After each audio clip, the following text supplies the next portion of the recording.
Yes, Edward Sisson. The last name is spelled Sisson. Well,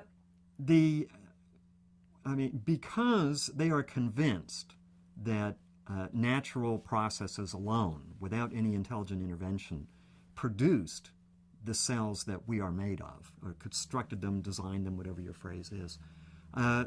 They see, no matter what data comes in, they see it as being consistent with their theory that natural processes alone produced all of this.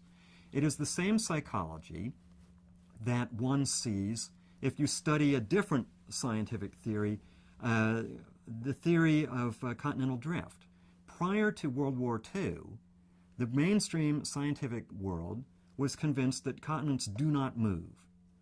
In the 20s, a scientist named Wegener said, well, I think they do move, but he had no mechanism by which they could move. And he was really brutally sneered at and denounced and dismissed. And any data that was seen was, well, they'd say, well, that fits with our theory because of such and such and such and such. And in particular, they posited that because of certain similar fossils that are found in Africa and in South America, there must have been a land bridge by which the animals came across. And in fact, there were other fossil similarities between other widely separated bodies of land, and so they theorized a whole bunch of these land bridges, which subsequently became submerged by the oceans. But they were convinced the land bridges were there. This theory of the land bridges would probably still prevail today if it weren't for World War II and the Nazi submarines. And we developed sonar to find the Nazi submarines and thus started to map the undersea floor. And then nuclear submarines were developed, ballistic missile submarines, the Cold War. It became very important to thoroughly map the oceans because we needed to be able to hide our submarines. And as I mentioned to you before, my father was a nuclear submarine commander, so this is something that I followed. And also to find the Soviet subs.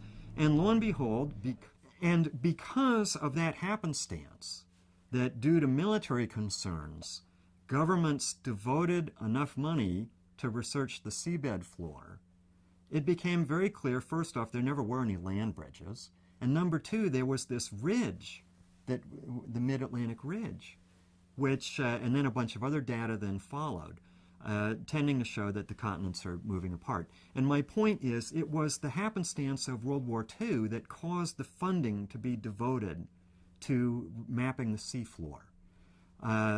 Where we are today in the intelligent design and the molecular biology area is we are like Wegener in the 20s. Okay, we are in the field of this understanding the operation of intelligence in the formation of the nuclear cell.